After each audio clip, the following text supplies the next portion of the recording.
知的乡亲敢知影讲，台南六甲区是全台湾面积上大的买花蚵这个生产地，也不过主要拢是以外销为主，其中就以日本是外销的上大宗。因为这个买花蚵的色水真多元、真丰富，日本人真介意。即马就请乡亲做来了解买花蚵伊产业的发展。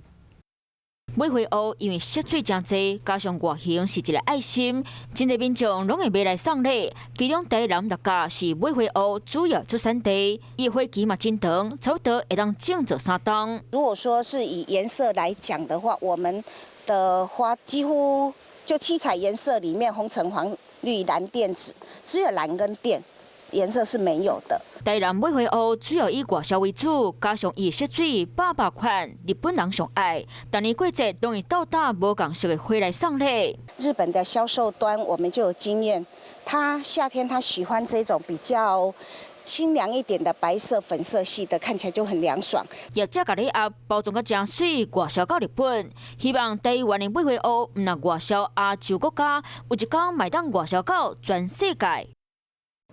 我是吴依璇，想要跟我一起看新闻吗？现在就打开华视的 YouTube 频道，按下订阅，还要开启小铃铛哦。